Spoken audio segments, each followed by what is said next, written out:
Hello student, cloud একাডেমিতে তোমাদের সুস্বাগত। তো আজকের class mixed practice set 5।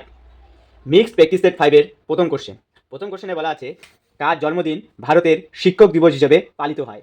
Option A Aurobindo Ghosh, option B Lala Lajpat Rai, option C Rajendra Prasad, option D Sarvepalli Radhakrishnan. তো সঠিক উত্তরটি হবে সর্বপল্লী রাধাকৃষ্ণন। 2 নম্বর কোশ্চেনে বলা আছে, বক্সারের যুদ্ধের সময় কে বাংলার গভর্নর ছিলেন? Option A Henry Vansittart, option B Lord Clive, option C John Cartier, option D কেউই নন। তো সঠিক উত্তর হয়ে যাবে হেনরি ভেন্সিটার্ট। 3 নম্বর কোশ্চেনে বলা আছে, ঘটনাগুলি ক্রমানুসারে সাজান।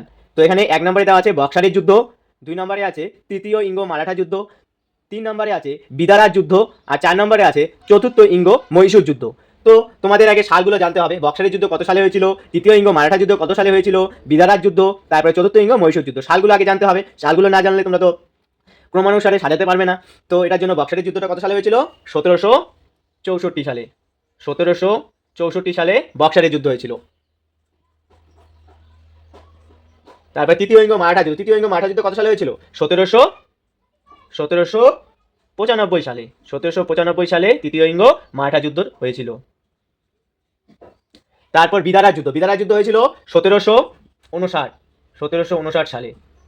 1759। আর চতুর্থ ইঙ্গ মহীশূর যুদ্ধ হয়েছিল 1798 থেকে 99।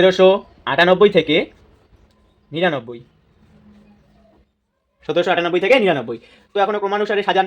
তো এখানে কি বলছে, প্রথমে তাহলে কত হবে? ছোট থেকে যদি বড় সাজাই, প্রথমে কি আসছে? প্রথমে আসছে বিদারার যুদ্ধ, মানে 3 নম্বর কোথায় আছে? অপশন নাম্বার বি প্রথমে আছে 3 নম্বর। তারপরে কি আসবে? তারপরে আসবে বক্সারের যুদ্ধ, 59 থেকে 64 হলো। তারপরে আসবে 2 নম্বরে কি আছে? 95। আর 4 নম্বরে আছে 1798 থেকে 99। তাহলে অপশন নাম্বার বি হয়ে যাবে রাইট অ্যান্সার। 4 নম্বর কোশ্চেনে বলা আছে, the present rebellion was dash with a high hand by the emperor. মানে কি বলা আছে, কৃষক বিদ্রোহের সময় সম্রাট তার উচ্চ হাত দিয়ে কি করেছিল?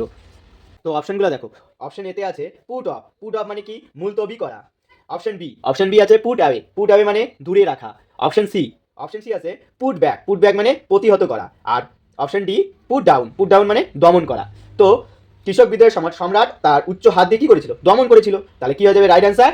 Option D put down. 5 নম্বর কোশ্চেনে বলা আছে, লুপ্ত সংখ্যাটি নির্ণয় করুন। কি দেওয়া আছে? ত্রিভুজের ভিতরে আছে 126, 4 বাইরে 4, 7, 9। তা 3টাকে কি করতে হবে? 3টাকে গুণ করো। 4 গুণন 7 গুণন 9, 7 নং 63। 63কে 4 দিয়ে গুণ করলে কত হয়? 4 12 2 হাতে 1, 4 4 24 একে 25, 252। এবার 252কে কত দিয়ে ভাগ দিতে হবে? 2 দিয়ে ভাগ দিলে 2 1 2, 5, 2 দুগুণ 4, 1 2, 6 দুগুণ 12। তাহলে কত হয়ে যায়? 126। সেমভাবে এটাকে করো। 5 নং 45, 45কে 2 দিয়ে গুণ করলে কত হয়? 45 দুগুণ 90, 90কে 2 দিয়ে ডিভাইডেড দাও, কত হচ্ছে? 4 দুগুণ 8, 5 দুগুণ 10, দেখো 45। তাহলে 45 আছে অপশন নাম্বার এ। তাহলে অপশন নাম্বার এ হয়ে যাবে রাইট অ্যান্সার। 6 নম্বর কোশ্চেনে বলা আছে, নিচের চিত্রে মোট কয়টি ত্রিভুজ আছে? এই চিত্রটি, এখানে মোট কয়টি ত্রিভুজ আছে? এখানে 1 2 3। এখানেই দেখো, এই পার্টটাতে একটা, দেখো কত হয়ে যাচ্ছে? 4। তারপর এই পার্টটাতে একটা, তাহলে কত হচ্ছে? 5।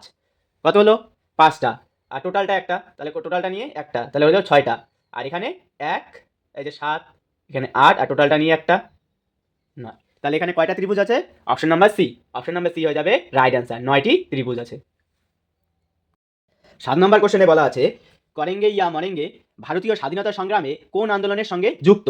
এ নাম্বার অপশনে আছে অসহযোগ আন্দোলন, বি নাম্বার অপশনে আছে খিলাফত আন্দোলন, সি নাম্বার অপশনে ভারত ছাড়ো আন্দোলন, ডি নাম্বার অপশন ডান্ডি মার্চ। তো সঠিক উত্তর কি হয়ে যাবে? সঠিক উত্তর হবে অপশন সি, ভারত ছাড়ো আন্দোলন। 8 নম্বর কোশ্চেনে বলা আছে, দুটি সংখ্যার গসাগু ও লসাগু যথাক্রমে 12 এবং 336। একটি সংখ্যা 84 হলে অপর সংখ্যাটি কত? তো কি বার করতে হবে? অপর সংখ্যা অপর সংখ্যা বার করতে হলে এই সূত্রটি অ্যাপ্লাই করতে হবে। অপর সংখ্যা সমান সমান লসাগু ইন্টু গসাগু বাই কি হয়ে যাবে? একটি সংখ্যা। তো এখানে লসাগু ইন্টু গসাগু কত দেওয়া আছে? 12 গুণন 336। তো একটি সংখ্যা কত দেওয়া আছে? 84। অপর সংখ্যা আমরা বের করব। তাহলে 7 12 44, 7 দিকে যদি 336কে আমরা কাটি, 4 7 28, থাকে 5, 7 8 56। তাহলে অপর সংখ্যা কি পেয়ে যাব? অপর সংখ্যা